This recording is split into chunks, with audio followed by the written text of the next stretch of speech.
Welcome to my channel, Adebola Jao, author of Empowered Woman. So in this episode, we're going to be furthering our discussion on the definitions of empowered woman. The last time we talked about the first definition in my book, which is that an empowered woman has to be a visionary and an empowered woman has to believe in herself.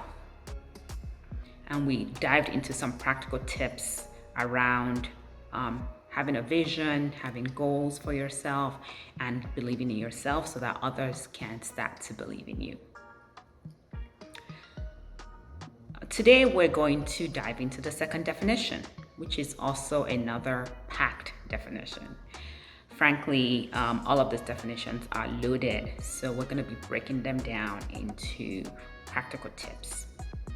So for the second definition is that an empowered woman is willing to take risks. She's focused on her goals and she works hard to get what she wants. She perseveres through challenges and finds the right resources to get to her destination.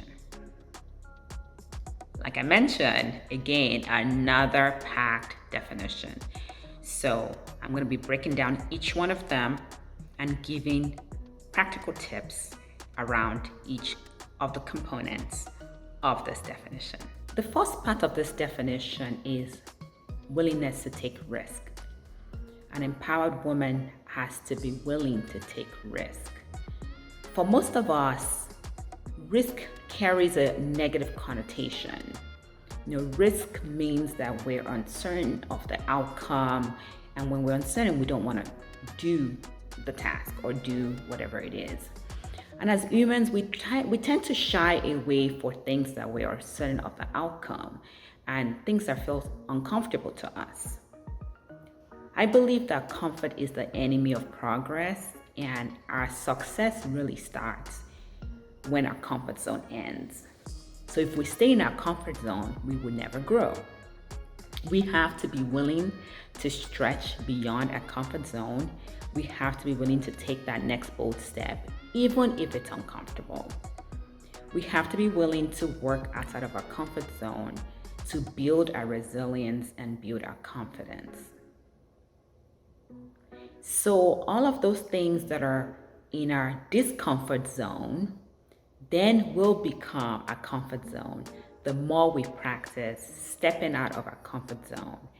And this is really what's going to lead to our confidence building, and this is really what's going to lead to getting us to our next step.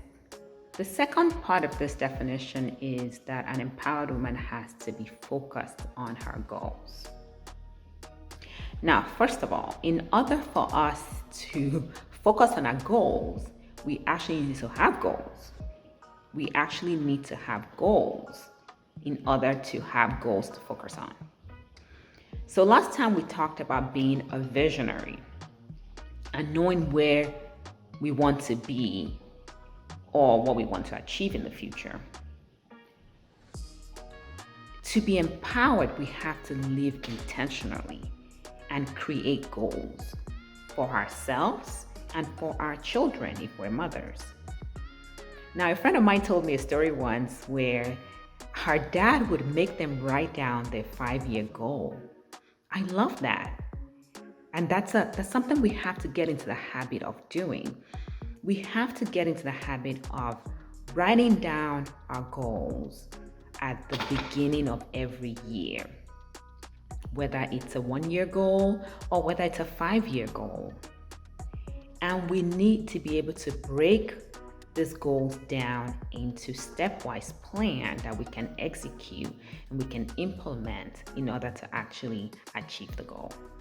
The third part of this definition is that an empowered woman works hard to get what she wants. After creating a goal and breaking it down into implementable plan, then we have to start working that plan. Right? So to me, working hard is about consistently putting in the time and the work that it takes to turn our plan into a goal. As working moms, you all know we don't have the luxury of spending hours and dedicating hours to one specific goal every day. So I believe implementation is about consistency and consistent small steps. Many people have asked me how I was able to write my book while working full-time as an epidemiologist, managing a home and 3 school-age kids. My answer is always the same. When you're passionate about something, you create a goal. And then you create a plan, timelines to turn that plan into a goal. And then you work that plan consistently. So for me, my book took working on it an hour every day for a whole year. So just to recap, working hard to me is about taking consistent small steps and turning our plan into a goal. The last part of the definition is that an empowered woman perseveres through challenges and finds the right resources to get to her goal. So the road to success is bumpy. It's not always smooth. It's actually never smooth. So I believe that we have to think of our goals as a marathon and not a sprint. And we have to be dedicated to finding the right resources to execute our plan. So if we see everything as a learning process, then we become resourceful in finding the right knowledge that we need to execute our plan and get to our goal.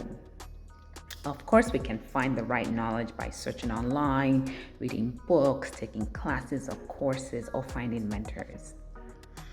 Now, finding mentors is by far my favorite way of learning because I love people and I love interacting with people. So I get to interact with people that have done what I'm trying to do.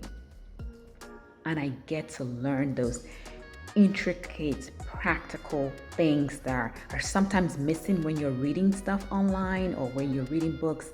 You know, you really get those practical tips and intricate details of the challenges with implementing my plan. So that's by far my favorite way of learning. I'm always trying to look for people that have done what I'm trying to do and connecting with them and learning from them.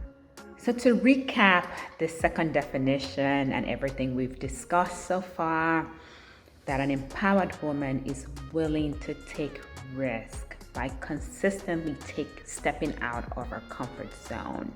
An empowered woman is focused on her goals because she writes them down and breaks them into practical, implementable steps. An empowered woman is willing to work hard on her goals by consistently putting in the time and effort and work that it takes to turn a plan into a goal. And she perseveres through challenges by finding the right resources to implement her plan by either reading books, going online, taking courses, or finding the right mentors. As you can see, all of these definitions are embodied in the 5 principles, and I hope that you've really gained something practical from this discussion. I really have enjoyed spending time with you, and I'm looking forward to the next video where we get to explore and dissect the next definition of empowered woman. Until next time.